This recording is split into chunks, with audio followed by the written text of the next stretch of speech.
Three 12-year-old best friends set off for a walk to the forest to go birdwatching. Once there, they travelled deeper and deeper into the forest before one of them suggests that they should play a game of hide and go seek. Only this game was a game with unforeseen circumstances. Do you know what happened to Bella? What happened to Bella? Is Bella your friend? She's not Anissa. She's the one who was stabbed. I kind of sort of made a deal with Slender to say that if we didn't kill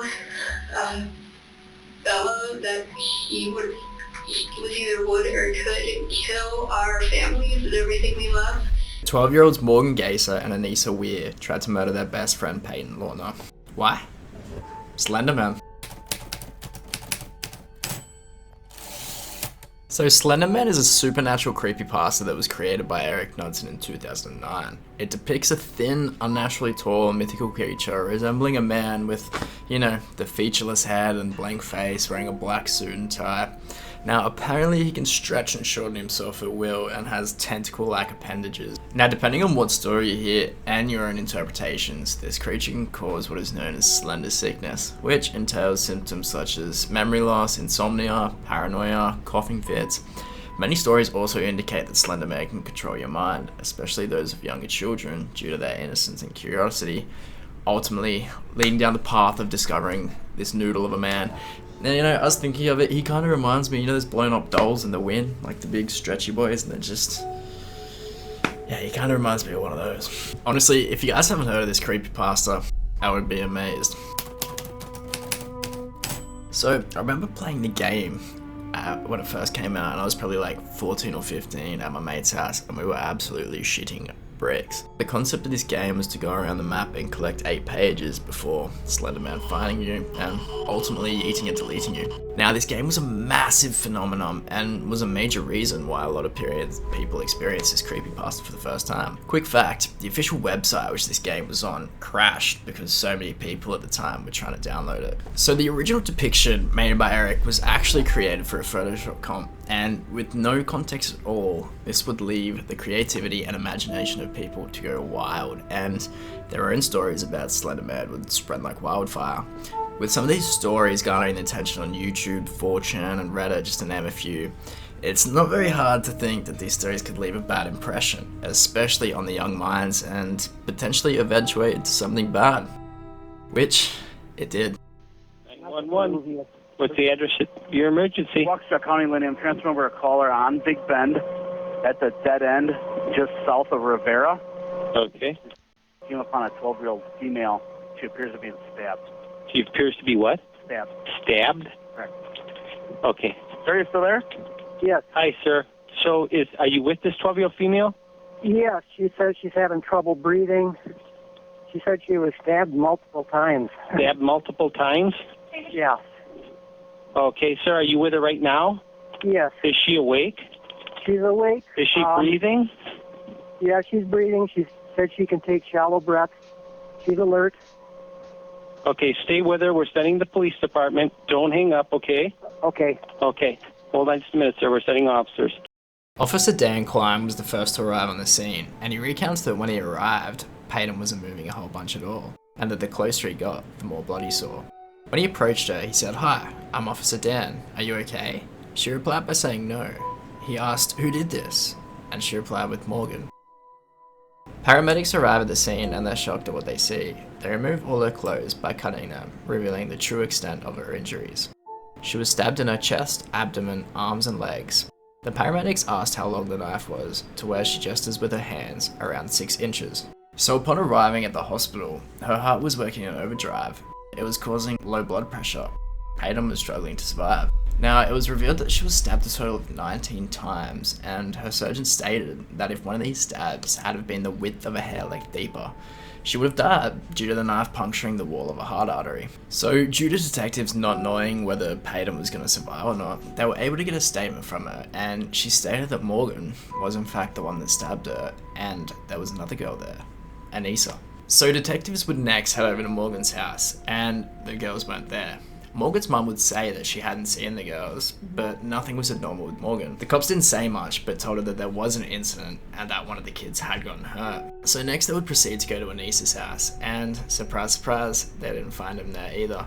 Now, Anissa's mum did in fact find a goodbye note on Anissa's phone, which read, "This is my final wish. To those who care, do not grieve my absence, but remember me for who I was. I love and cherish you and wouldn't do you no harm."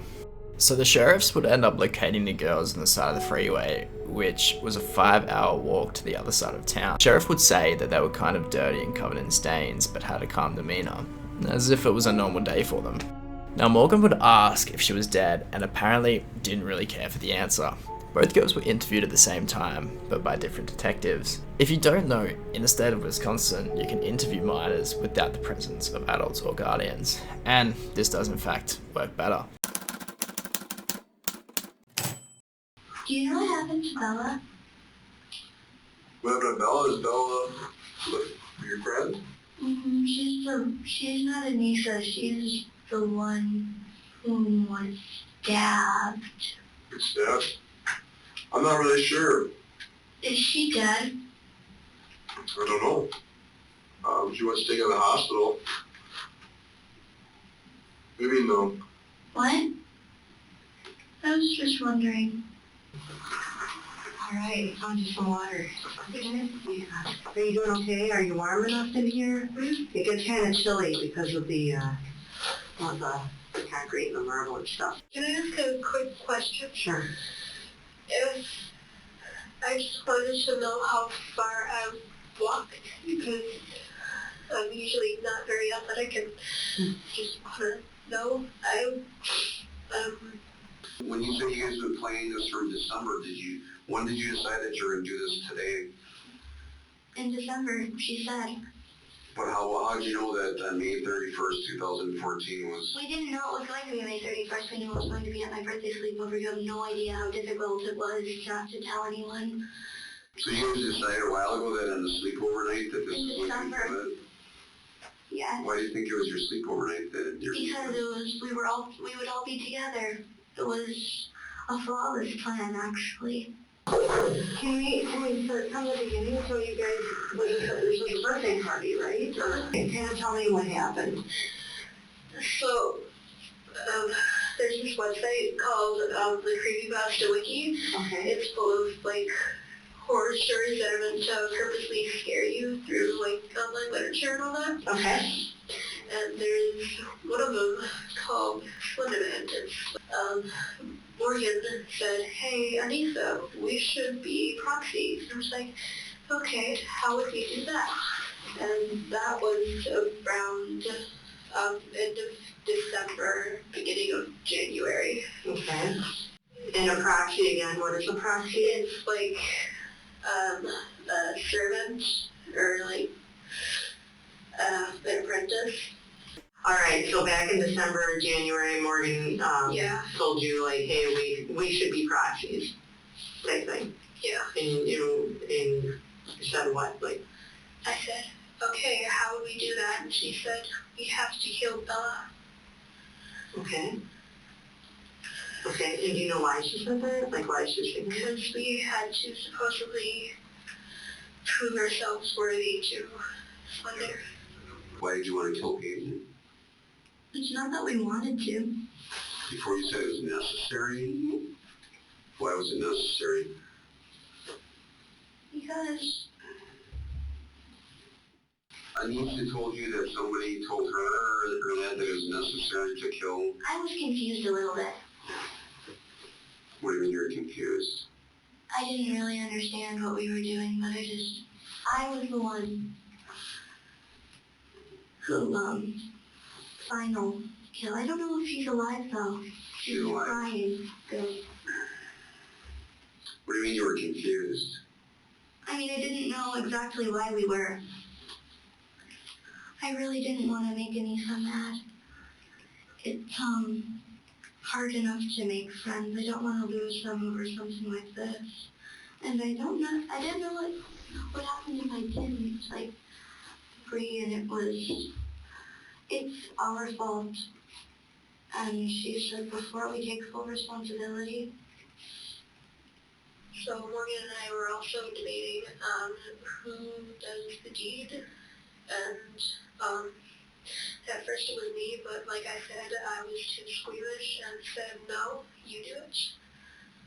So Morgan said, whenever you want. So like I finally just had enough and said it now, because I was starting to get a little freaked out. And then Morgan jumped on top of Bella and started stabbing her repeatedly, and that's when I turned around because I couldn't stand to see that. So when she said kitty now, what did she do? Then we stabbed her. Who stabbed her first? I think Anissa stabbed her first, and then I continued, and then like she was like, Morgan, make sure she doesn't escape, and then I was like, So you think that it was Anissa first? Mm-hmm. You sure? Yeah. Not really. Sort of confusing because I've been trying to block out the screams all day. So then how did you get the knife from Anissa? She sort of just shoved it into my hand, and there it was. It didn't feel like anything, it was like air. So she put the knife in your hand, and what'd you do? Then I just continued to... You know what happened, didn't you? Didn't you? I actually really don't. Somebody else is like her. So you continued to stab her? Mm-hmm. And then we decided that, and then Anissa said that it was enough, and then Bella was like, I can't see, and then I said, I'm sorry. This had to happen, and she was like, why? And then I said that it was necessary. The whole time, Peyton was screaming in agony.